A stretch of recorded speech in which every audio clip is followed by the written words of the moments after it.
Son ya las 9:30, las 9:30. Presidente del Gobierno, Pedro Sánchez, muy buenas noches. Buenas noches. Gracias por conceder esta entrevista a Televisión Española, que la emite por todos sus canales y también a través de Radio Nacional de España.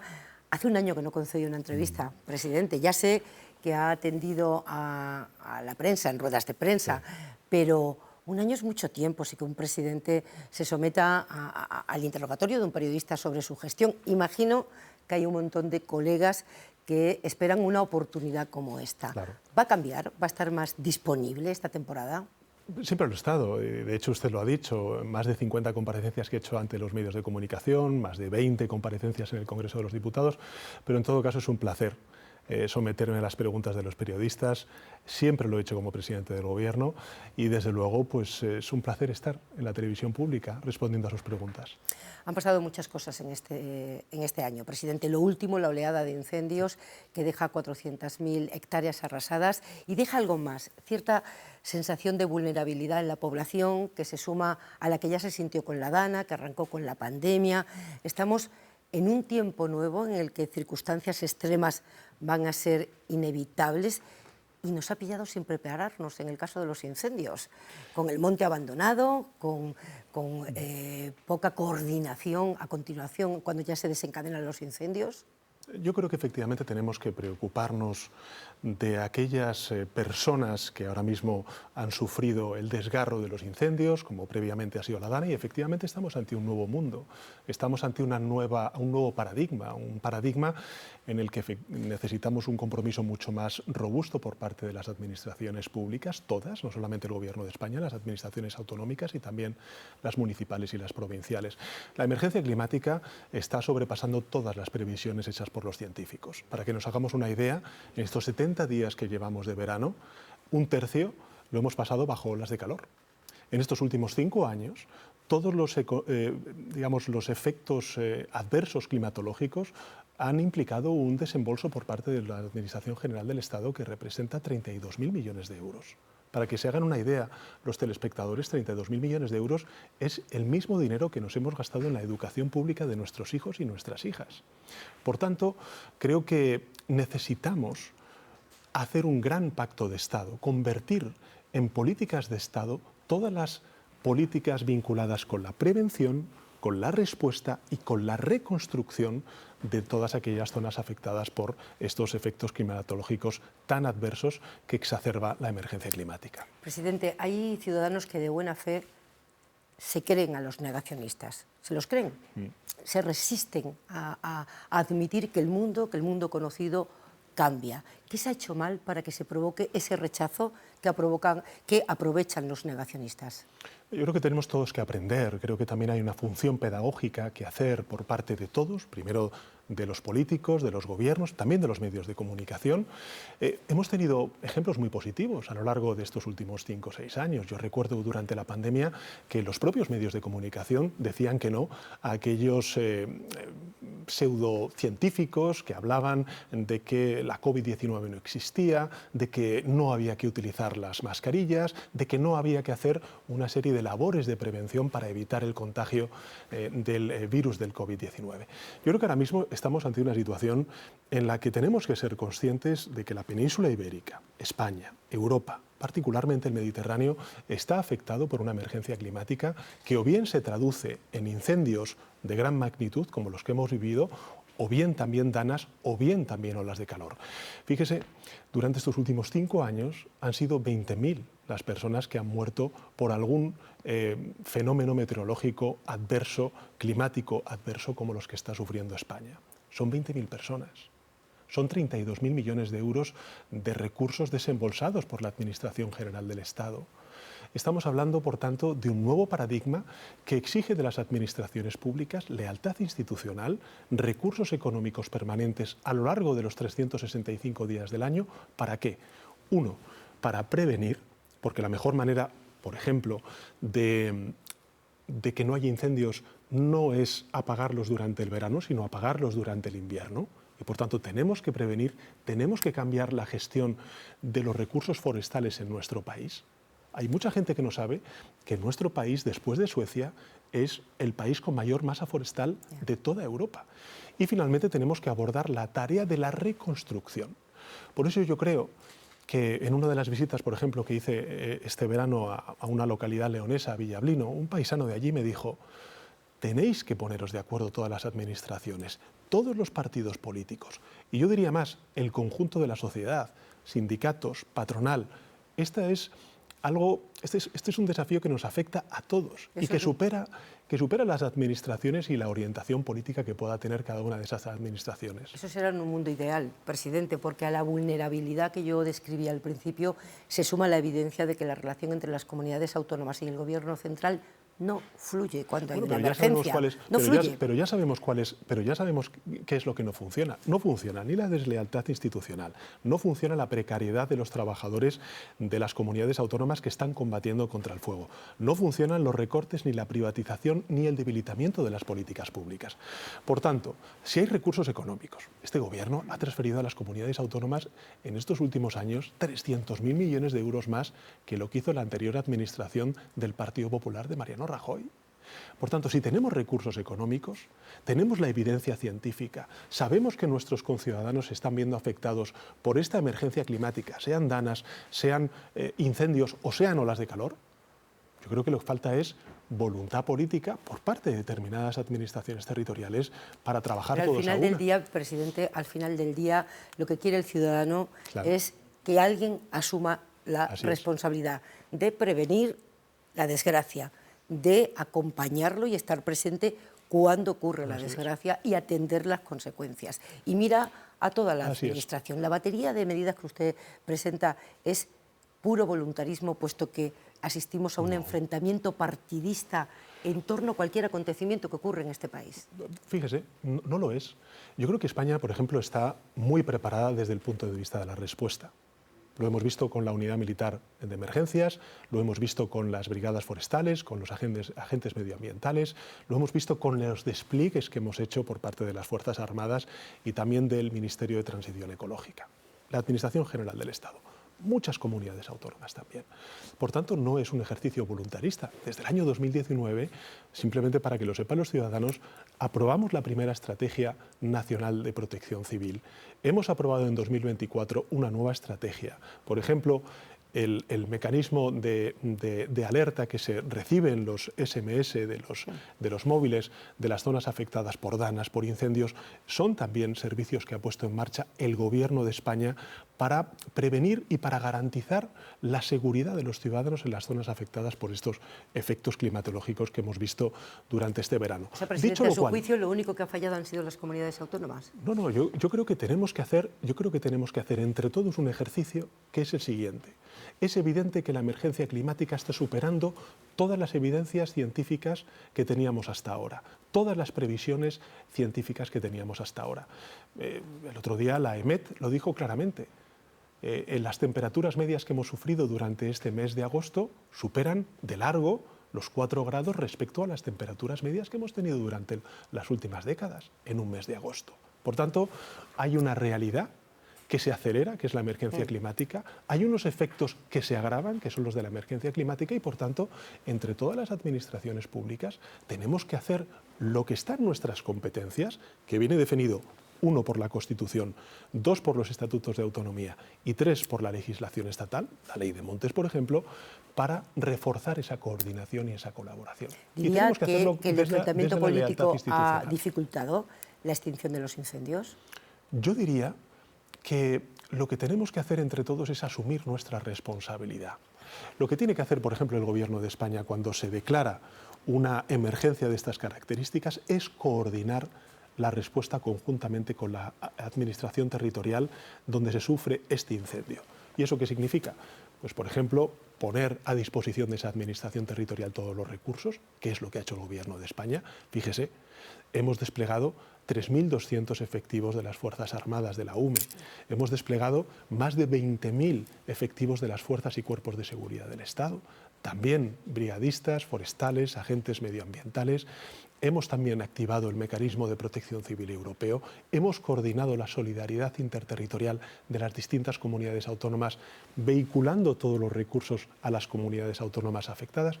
En definitiva, el Gobierno de España ha hecho su trabajo, pero eso no significa que nos sintamos digamos, satisfechos con el resultado de este órdago que nos está echando el clima. Ahora bien, también de la misma manera que digo esto, creo que es un enorme error ver a dirigentes políticos, ya sean instituciones, ya sean partidos políticos, no digo la ultraderecha, que claramente es negacionista, pues no hacer ni una mínima referencia a la emergencia climática. Que no lo dice un partido político u otro, que lo está diciendo la ciencia. Y por cierto, no lo dice la ciencia desde hace, no sé, 2 o 3 días, lo está diciendo desde hace décadas. Este gobierno, o mi gobierno desde que yo soy presidente, allá por el año 2018, en 2020 lo primero que hizo fue aprobar una declaración de emergencia climática en el Consejo de Ministros. Y desde entonces hemos desplegado una política de protección civil y una política de transición ecológica que ha hecho que una economía como la nuestra, que está creciendo y liderando el crecimiento en Europa, haya reducido los gases de efecto invernadero como no lo hemos hecho en el pasado. Tenemos que ser consistentes con esa apuesta. Hablemos, presidente, de Santos Cerdán, de José Luis Ábalos, los dos secretarios de organización de su partido, los dos personas de su absoluta confianza política durante muchos años, los dos investigados por presunta corrupción, Cerdán en prisión preventiva. Nadie le advirtió, su instinto político no funcionó aquí, sí. Ningún compañero le dijo nada, ningún servicio del Estado le advirtió, por ejemplo, de algo que parece que todo el mundo sabía ahora, que es el estilo de vida que llevaba José Luis Ábalos. Yo tengo que decirle, Pepa, con toda rotundidad, que yo no tenía ninguna información objetiva de que pudieran estar cometiendo supuestos actos de corrupción. Ya veremos, porque es el tiempo de la justicia, en qué acaba esto. Pero yo sí que creo, y es lo que tengo que decirle a la ciudadanía, que este gobierno, y yo como secretario general del Partido Socialista, no he tolerado en ningún momento ningún caso de corrupción. Ninguno. Y cuando ha habido un mínimo atisbo de un caso de corrupción, he actuado con total contundencia y con total... siendo implacable, por decirlo de manera mucho más... ¿Por qué apartó a Ábalos del gobierno en el año 2021? Bueno, es que no solamente fue José Luis Ábalos. Salíamos de una pandemia, hice una reestructuración del Consejo de Ministros muy importante, donde no solamente salió el entonces ministro de Transportes, José Luis Ábalos, sino también salieron otros ministros y una vicepresidenta del Gobierno, porque estábamos saliendo de una pandemia, porque teníamos que recobrar el impulso político y también, en fin, se notaba un desgaste de un Consejo de Ministros que se estaba reuniendo 2 y 3 veces a la semana para poder hacer frente a la pandemia. Dicho lo cual, lo que sí que puedo decirles es que como presidente del Gobierno yo he hecho 3 cosas que creo que son fundamentales para la tranquilidad de la ciudadanía. 1, responder con total contundencia. 2, colaborar con la justicia y con las fuerzas y cuerpos de seguridad del Estado, cosa que no se hacía en el pasado y que hoy se hace. Y 3, poner en marcha propuestas de regeneración democrática y de mejora de los controles para evitar esos casos de corrupción. La semana pasada, sin ir más lejos, aprobamos la hoja de ruta de distintos proyectos de ley que vamos a llevar a las Cortes Generales para crear una agencia, por ejemplo, de integridad pública y de lucha contra la corrupción, o 2, reforzar los mecanismos que tiene la justicia para luchar contra esa corrupción. En este caso, presidente, en este caso, Koldo Ábalos Cerdán, hemos escuchado conversaciones intolerables desde el punto de vista del sexismo, el machismo. De alguna manera, el caso Koldo golpea sobre los cimientos del proyecto político con el que usted llegó a la Moncloa, que era la limpieza frente a la corrupción y el feminismo. ¿No pensó dimitir cuando un caso de esta envergadura y que golpea tanto sus cimientos se hizo público? ¿No pensó dimitir en ningún momento? Que me afectó en lo personal y en lo político, sin duda alguna. Que pensé en dimitir. Yo le hablo de responsabilidad. Que pensé en dimitir también. Pero es que creo que el proyecto político que yo encarno, desde el punto de vista no solamente del avance social, del crecimiento económico, de las transformaciones que estamos llevando a cabo, por ejemplo, en el ámbito de la transición ecológica, la política exterior que está defendiendo el Gobierno y lo que estamos evitando respecto a los recortes que representa y el retroceso que pudiera representar un Gobierno del Partido Popular con Vox, son también importantes. Ya, presidente, pero luego hablaremos de eso. No, pero y en este sentido lo que le quiero responder es que la asunción de mi responsabilidad es la siguiente. 1, responder con total contundencia, como ha hecho el Gobierno de España y el Partido Socialista Obrero Español. Por cierto, es que no hay ninguna sentencia firme, es que todavía no ha empezado ni los juicios. ¿Está en condiciones, presidente? Y en segundo lugar, colaborar con la justicia y poner en marcha medidas que evidentemente eviten el que esto vuelva a suceder. ¿Está en condiciones de afirmar que no hay corrupción estructural en su partido? Por supuesto que no. No está en condiciones, que no la hay. Que no la hay. Y si se demuestra que la hay, porque también le sorprendió el caso Cerdán, Pero el si caso usted me Ábalos, pregunta, si se demuestra que la hay, dimitiría. pero si usted me pregunta si hay financiación irregular del Partido Socialista, yo le digo que no la hay. Este partido, desde que yo soy secretario general de esta organización, del Partido Socialista Obrero Español, hace dos auditorías. Dos auditorías. Una, la que legalmente nos obliga el Tribunal de Cuentas, y dos, una auditoría externa. Nosotros tenemos un proceso absolutamente garantista dentro del Partido Socialista Obrero Español. Y nada de eso ha permitido detectar lo que estamos viendo en la investigación a la espera del resultado. Pero en todo caso, y efectivamente salvaguardando el principio de presunción de inocencia, la organización ha respondido con total contundencia. Y yo soy absolutamente incompatible con cualquier forma de corrupción. ¿Qué quiere que le diga? Y cuando he visto estos comportamientos, yo me he llevado una decepción personal. Y si le digo, yo he pensado en dimitir, lo reconocí en el mes de julio. Pero también le digo, creo que mi responsabilidad no es abandonar el barco. Mi responsabilidad es pues tomar decisiones, por duras que sean, desde el plano político, desde el plano de la organización y, por supuesto, ofrecer al país pues una agenda de mejora de la calidad democrática, que es lo que está haciendo este gobierno. Y luego está el caso del fiscal general del Estado. Ustedes le han manifestado su apoyo para que siga ahí. Es verdad que hay controversia jurídica, pero, presidente, me gustaría escuchar por qué usted cree aceptable en este momento y en este caso que un fiscal general del Estado, que es el garante de la legalidad en España, pueda ejercer su función mientras se sienta en el banquillo de los acusados, algo que puede ocurrir perfectamente en el inmediato horizonte. ¿Por qué ve compatible eso para decir que tiene que seguir en el cargo? Porque es inocente, porque creo en su inocencia, porque creo que, como dijo un voto particular que hemos conocido antes de que empezara el verano, en el mes de julio, pues un magistrado del Tribunal Supremo dijo que no se puede abrir un juicio a una persona, en este caso el fiscal general del Estado, sin ninguna prueba. ¿Pero la inocencia quién la dictamina, los jueces o los próximos? No, los jueces, por supuesto, pero en todo caso me podrá dar a mí el beneficio de confiar en una persona como Álvaro Ortiz, el fiscal general del Estado, que, por cierto, sobre este caso, que recordemos de qué estamos hablando, de una filtración o una supuesta filtración, que no se ha podido probar en lo que llevamos de juicio, sobre un caso de corrupción que afecta a la presidenta de la Comunidad de Madrid y a su pareja. Por tanto, yo siempre voy a estar con aquellos fiscales y jueces que luchen contra la corrupción, que persigan al delincuente.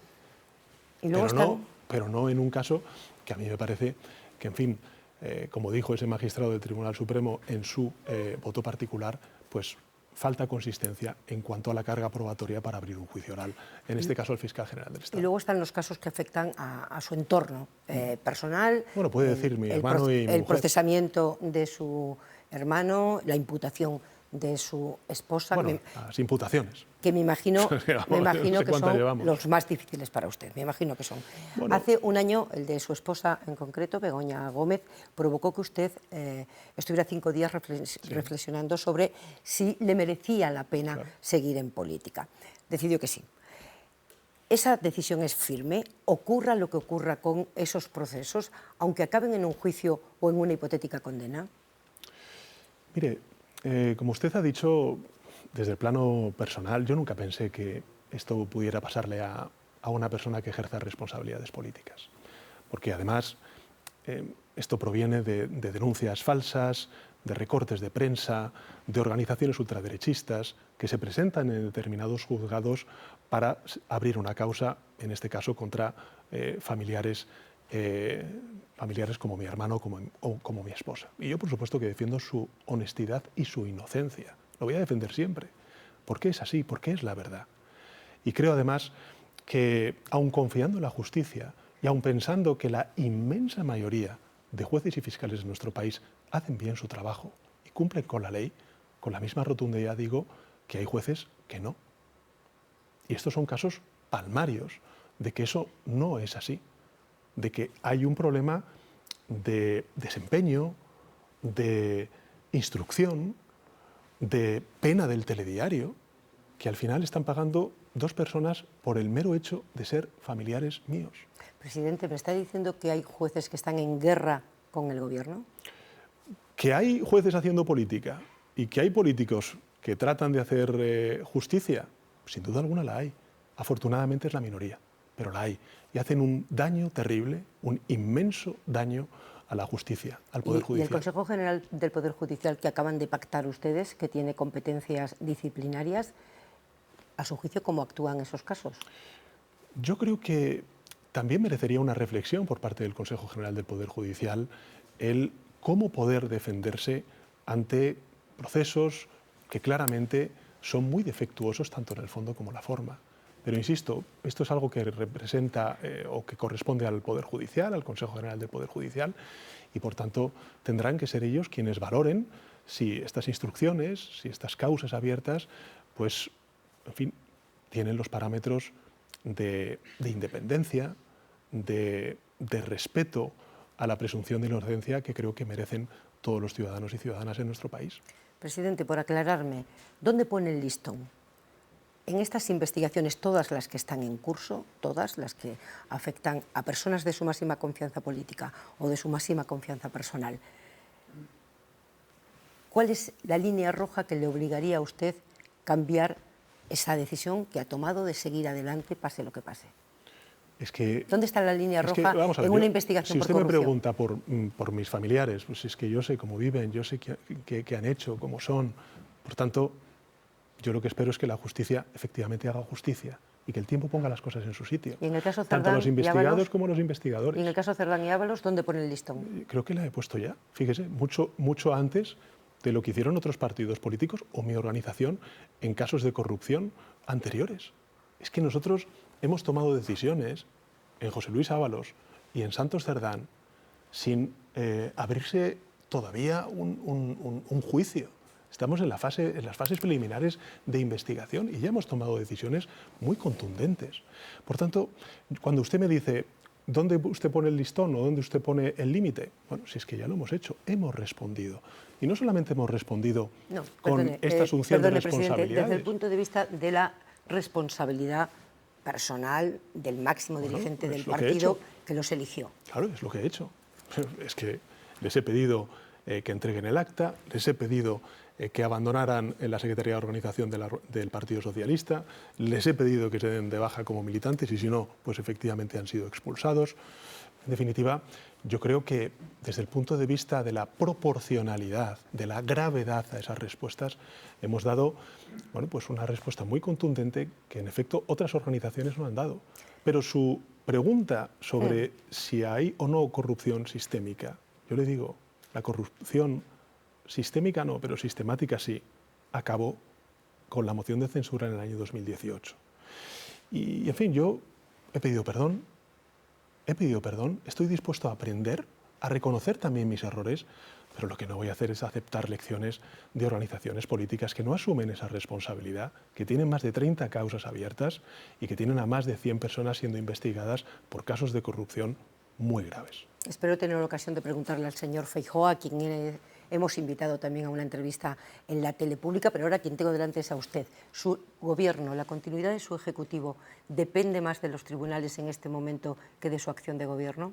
De la acción del gobierno, sin duda alguna. Hablemos de economía, presidente, que, bueno, los datos macro son muy buenos, la economía española crece por encima de la media europea y de la media del mundo occidental en realidad, lo hizo en el 24, lo sigue haciendo en el 25, apoyada en una energía barata y en la llegada de mano de obra extranjera, que vienen porque hay trabajo, obviamente. Es la primera vez que tenemos esta ventaja objetiva de una energía que se hace con una materia prima de la que tenemos en abundancia en España, que es el sol y el viento. Pero eso convive con un malestar que tiene que ver con dos cuestiones muy concretas, que es la dificultad de acceso a la vivienda para todas las capas sociales, vivienda de alquiler y vivienda en propiedad. Las dos cosas se han vuelto imposibles para muchos españoles y unos sueldos que permiten pocos desahogos y que cuando la vida se tuerce o da un giro, un divorcio, un gasto extraordinario, la gente lo pasa mal. Porque un gobierno nítidamente de izquierdas que ha sabido hacer crecer la economía, no ha sabido atajar estos dos asuntos que afectan a la vida de mucha gente. Yo reconozco el problema, o los dos problemas, pero estamos poniendo los andamiajes para resolver estos problemas. Fíjese, Lleva 7 años en el gobierno, presidente. Bueno, pero es que el problema de la vivienda no es sencillo, el desafío que tenemos por delante. Y además, de nuevo, hablando también, como hacíamos, de la emergencia climática, necesitamos de la cooperación de instituciones, de comunidades autónomas, de ayuntamientos, y hace escasos años que aprobamos la primera ley estatal de la vivienda, que en definitiva es, en toda regla, una intervención en un mercado libre que no funciona. Usted antes hacía referencia al mercado energético, a la solución ibérica, que fue una intervención que planteamos desde el Gobierno de España. ¿Para qué? Para, durante la guerra de Ucrania, con los precios y la inflación que teníamos, intervenir en un mercado claramente disfuncional y proteger a los consumidores y a los empresarios. Y es lo que tenemos que hacer también con la vivienda. Nosotros llevamos, desde hace 7 años, desplegando una política sistemática de intervención pública de la vivienda con, un aumento de 8 veces más los presupuestos vinculados con la política de vivienda. 2, la ley de vivienda, que nos permite articular políticas como, por ejemplo, aprobar un registro de viviendas turísticas, acabar con las Golden Visa, que beneficiaban sobre todo a aquellos extranjeros con grandes recursos económicos para comprar patrimonio en nuestro país, o también utilizando el Instituto de Crédito Oficial para crear avales, sobre todo para la gente joven, las familias jóvenes, con 4.500 millones de euros, y también el bono de alquiler para la gente joven. Y finalmente lo que estamos haciendo es una apuesta decidida por la rehabilitación y la construcción de vivienda protegida. Fíjense, durante los últimos 12 meses, el aumento en la construcción de vivienda protegida ha sido de un 62%, el de la vivienda libre del 13%. Habrá telespectadores que piensen, bueno, ¿y eso en qué se traduce? Es que nosotros tenemos que aumentar el parque de vivienda protegida, porque eso hace que los precios de la vivienda puedan amortiguar su incremento o al menos no aumentar de la manera que están aumentando, por desgracia, en muchos territorios de nuestro país. Y respecto a lo segundo, al poder adquisitivo, yo creo que, en fin, este gobierno, aun siendo consciente de lo que usted dice sobre las estrecheces que tienen muchas familias, hemos aumentado las pensiones, hemos aumentado el salario mínimo interprofesional, hemos aprobado una reforma laboral que potencia y pone en el foco de nuevo de la negociación colectiva entre agentes sociales no solamente los sueldos, sino también las condiciones laborales de los trabajadores y trabajadoras. En definitiva, tanto desde el punto de vista del asalariado como del trabajador autónomo, estos 7 años han sido 7 años de avances y de redistribución de esos frutos del crecimiento económico. No que es usted ha suficiente hecho cuando existe ese referencia. malestar, presidente. No hay redistribución suficiente Por cuando supuesto, ese malestar es que existe. el problema que tiene ahora mismo España, como siempre ha sido, es el de la desigualdad. Y hoy la desigualdad, sobre todo, viene provocada por la imposibilidad de muchísima gente de acceder a una vivienda. Y yo lo he dicho, esta legislatura va a ser la legislatura de la vivienda. Mi planteamiento es crear un quinto pilar del estado del bienestar, que es la política de vivienda. Y ese es mi compromiso político con los ciudadanos y ciudadanas, pero necesito tiempo, necesito consistencia, necesito la cooperación y la colaboración de ayuntamientos y de comunidades autónomas. A mí me hace mucha gracia escuchar a algunos líderes políticos de la oposición percutir de nuevo y reivindicar fórmulas fracasadas. Es que el mercado de la vivienda no funciona, la oferta, la ley de oferta y la demanda, como pueden funcionar otros mercados. Necesitamos la intervención de lo público. Y lo público es la ley de vivienda, es la construcción de vivienda protegida, son los registros de los pisos turísticos para evitar la especulación y el alza de los precios. En definitiva, necesitamos de todas esas políticas para hacer de la vivienda el quinto pilar del estado del bienestar. Ese es mi compromiso y, desde luego, voy a trabajar porque así sea, dedicando, como estamos dedicando, 8 veces más del presupuesto a la política de vivienda que se hacía en épocas anteriores. Mañana aprueban ustedes en el Consejo de Ministros, si no ha habido cambios en el orden del día, una quita de la deuda de las comunidades autónomas. Muchos ciudadanos pueden preguntarse, ¿qué se gana pasando una deuda desde la Administración autonómica a la Administración central si al final sale de las arcas públicas? ¿Se hace solo como parte de la negociación con Esquerra Republicana para que usted tenga sus votos en el Parlamento? Bueno, que tengo que cumplir con compromisos parlamentarios, sin duda alguna. Pero a la pregunta que usted plantea, la respuesta es bien sencilla. Se le da margen fiscal a las comunidades autónomas para que hagan políticas sociales, por ejemplo, porque dejarán de pagar intereses de la deuda y, por tanto, podrán destinarlo a educación, a becas, a sanidad, a dependencia, a servicios sociales, a políticas de vivienda. Pero de nuevo, esa ya es una competencia de las comunidades autónomas. Por tanto, si hoy somos capaces de asumir desde la Administración General del Estado parte de la deuda de estas comunidades autónomas, es primero por una correcta gestión, en este caso de la vicepresidenta primera y ministra de Hacienda, María Jesús Montero, de las cuentas públicas. Es que no solamente estamos creciendo, es que no solamente estamos aumentando la inversión pública y el presupuesto social, es que lo que estamos haciendo también es reducir la deuda pública y el déficit público. ¿Es de izquierdas que las comunidades gestionen el 100% de sus impuestos? Eso es de izquierdas porque le da una ventaja objetiva a las comunidades ricas. Su compañero de partido, García Page, le llama el mayor atentado contra la igualdad. Le da una ventaja realmente a una comunidad rica que recauda y gestiona sus propios impuestos. Pero en esa ecuación hay que incorporar otros matices que son bien importantes. Uno también es el de la solidaridad interterritorial. A ver, el debate sobre los recursos que deben tener las comunidades autónomas y la solidaridad entre comunidades autónomas ha sido recurrente. Hay un hecho objetivo, y es que en 2013 caducó el sistema de financiación autonómica. Y fíjese, Mariano Rajoy, entonces, siendo presidente del Gobierno y con mayoría absolutísima, fue incapaz de aprobar un nuevo sistema de financiación autonómica. Fíjese si estamos hablando de algo difícil y complejo, porque tenemos que casar muchas realidades territoriales de un país maravilloso como es España, pero diverso en lo territorial, con problemáticas de envejecimiento de la población como pueda tener, por ejemplo, Asturias, o de despoblación, como pueda tener otros Castilla y León, por poner el caso, o de sobrepoblación, como puede haber en las Islas Baleares. Por tanto, tenemos que aunar todas esas realidades y llegar a un acuerdo de un sistema de financiación autonómico que garantice una estabilidad, una suficiencia muy importante para la provisión de servicios públicos. Pero fíjese, hasta que llegue ese momento, no solamente hemos hecho una quita o vamos a aprobar una quita de la deuda a las comunidades autónomas y, por tanto, darles margen para políticas sociales, para invertir en políticas sociales, sino que además, durante estos 7 años que llevo como presidente del Gobierno, es que hemos aumentado en 300.000 millones de euros las transferencias a las comunidades autónomas. Pero claro, si hay comunidades autónomas que cuando reciben esos recursos lo que hacen es no invertir en sanidad o dependencia o en, no sé, política educativa, y lo que hacen son rebajas fiscales que benefician a los de arriba, entonces la clase media trabajadora de esos territorios no acaba viéndose beneficiada de esas transferencias. Presidente, le voy a hacer una serie de preguntas que me gustaría que tuvieran agilidad en la respuesta, porque todavía no hemos hablado del plano internacional. Salvador Illa va mañana a Bruselas a verse con Puigdemont para garantizarle a usted el voto de Junts en los presupuestos. No, va primero porque el 2 de septiembre, por lo que me informó el presidente Illa, siempre se celebra recurrentemente en Bruselas la Diada, el Día de Cataluña. Y en segundo lugar, porque creo que es una decisión coherente con la política de normalización, de diálogo y de convivencia que apuesta el presidente Illa, y desde el punto de vista político a mí me parece acertado.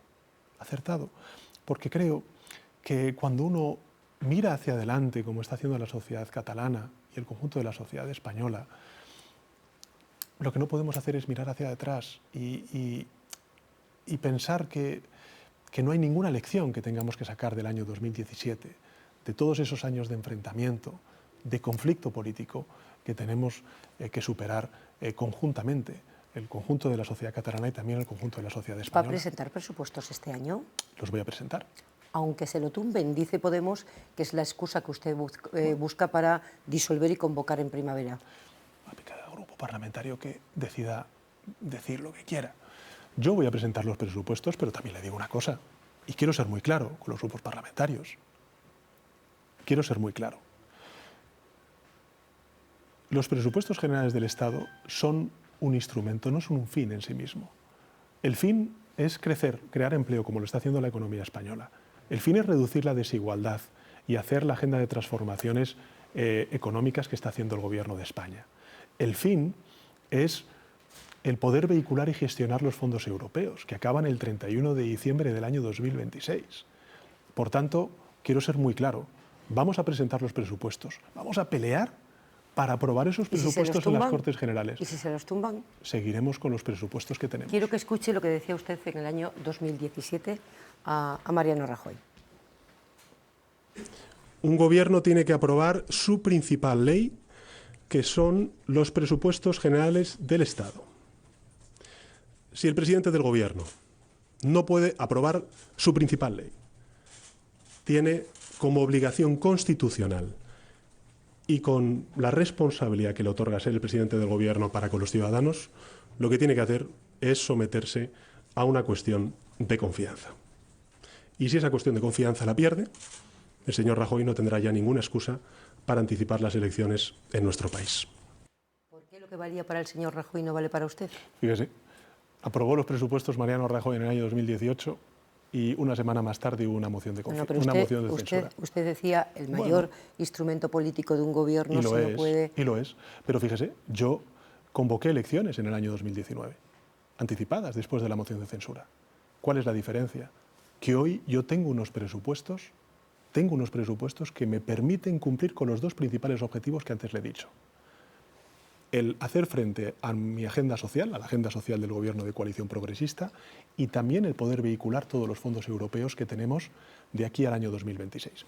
La oposición pues dice, no, es que si no tiene presupuestos tiene que convocar elecciones porque estamos en una parálisis. No, mire, la parálisis sería meter al país ahora mismo en un proceso electoral, 2 meses de campaña, más luego el debate de investidura, que dura siempre lo que dura en nuestro país. Y mientras tanto, perdiendo la gran oportunidad de transformar nuestro país con esos fondos europeos. Por tanto, mire, yo lo tengo muy claro, yo no voy a confundir lo que es el fin con un instrumento. Los instrumentos, ahí están, los presupuestos generales del Estado, que por cierto, están funcionando, porque ahí están los resultados, en crecimiento económico, en creación de empleo, más de 22 millones de personas ocupadas, en reducción de la desigualdad, en la agenda de transformación energética, digital, educativa, científica, de igualdad de género, en todos los ámbitos. Por tanto, yo, por supuesto que a las Cortes Generales les voy a ofrecer ese acuerdo de unos nuevos presupuestos generales. Pero también les digo, si esos presupuestos generales del Estado, la Cámara los tumba o considera que no son apropiados, eso no significa, uno, que el Gobierno no vaya a seguir manteniendo su hoja de ruta, que lo va a hacer, y dos, que podamos sacar políticas de esos presupuestos generales del Estado que estas sí gocen de una mayoría parlamentaria. De alguna manera, presidente, desnaturaliza el funcionamiento habitual de una democracia, ¿no? Que un gobierno esté sostenido por grupos que no le avalan un presupuesto general. Bueno, me han avalado, pero fíjese, desde el año 2012 al año 2018, ¿cuántas elecciones generales hubo en nuestro país? Ya. ¿Cuántos presupuestos prorrogados? Yo cuando escucho al jefe de la oposición decir que quiere hacer una reforma constitucional, por cierto, bienvenidos a las reformas constitucionales. Una reforma constitucional para que no se pueda prorrogar más de 2 veces un presupuesto general. No sé si lo ha consultado con sus líderes territoriales, que tienen también ese mismo problema.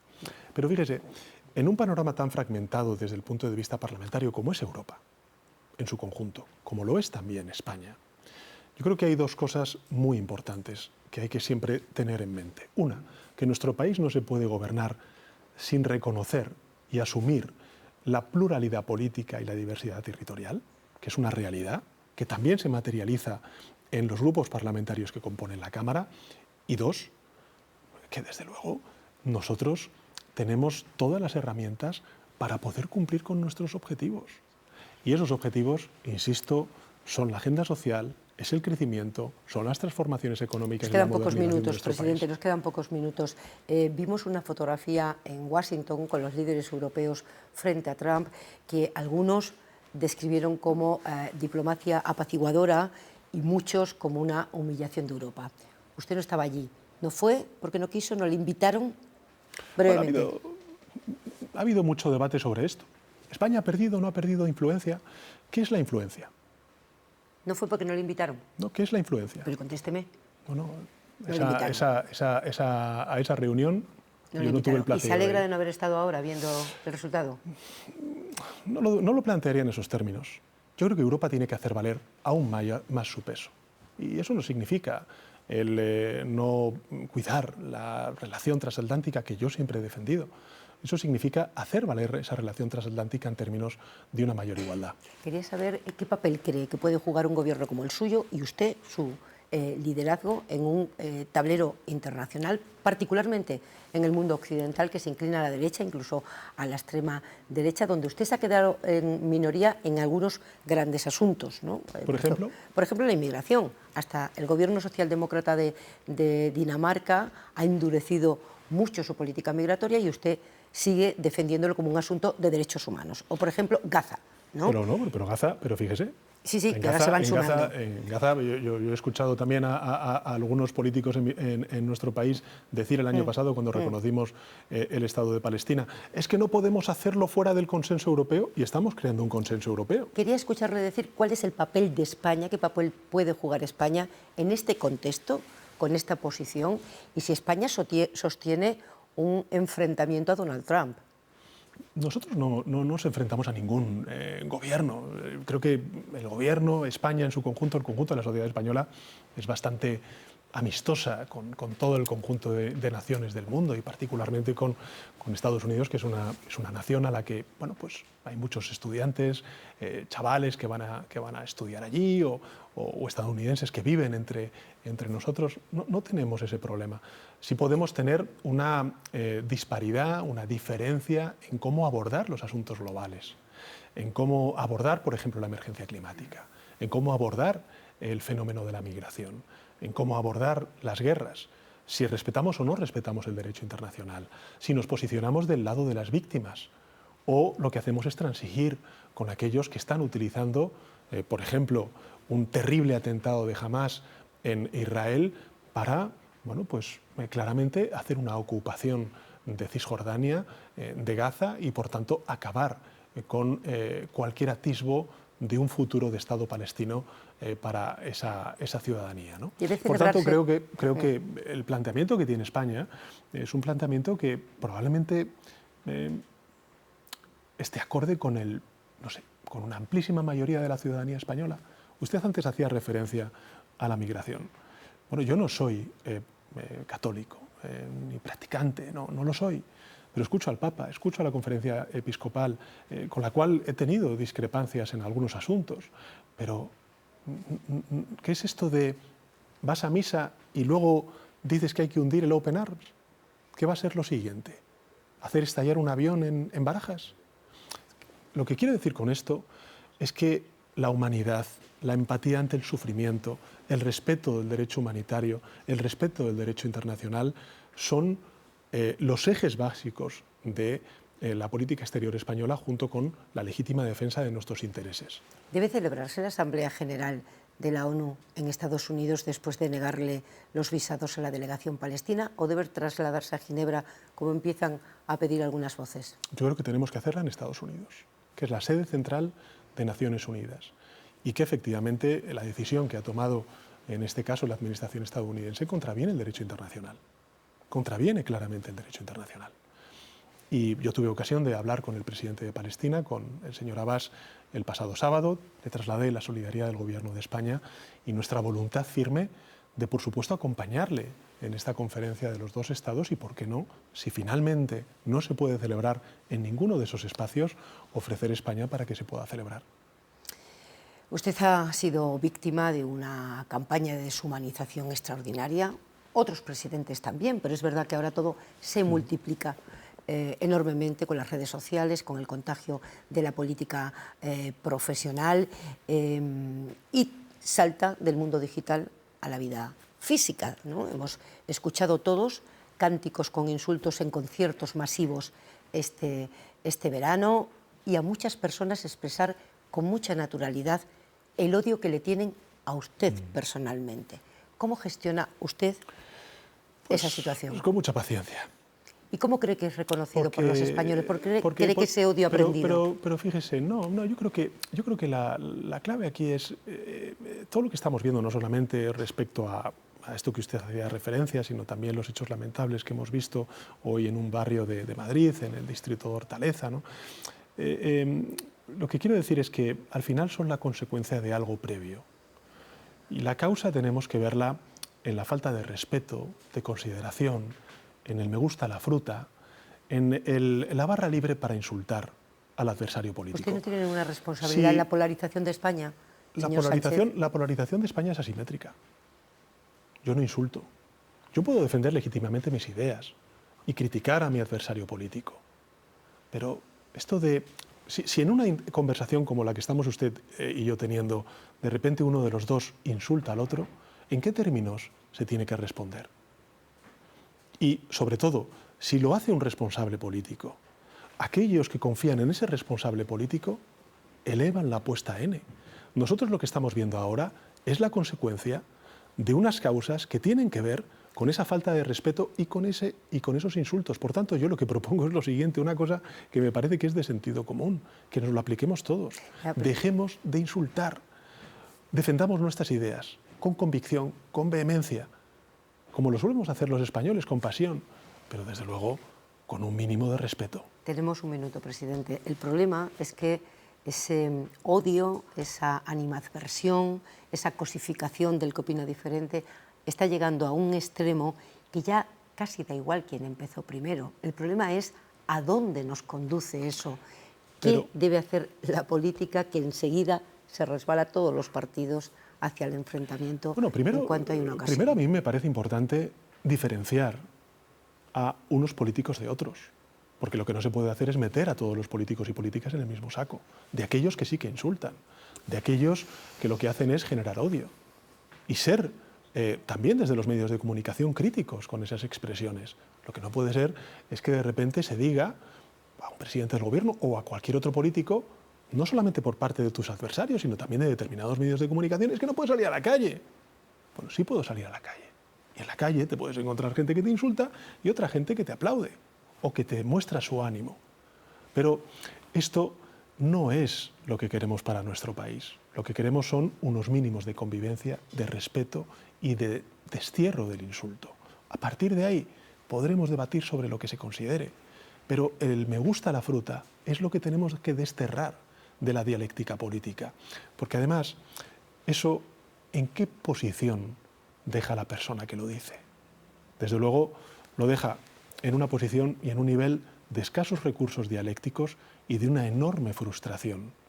Porque al final son las ideas, es la forma de expresarse lo que hace pues que las personas puedan ser persuadidas o no por sus dirigentes y sus líderes políticos. Terminamos aquí, presidente. Gracias por venir a la tele pública. Un placer.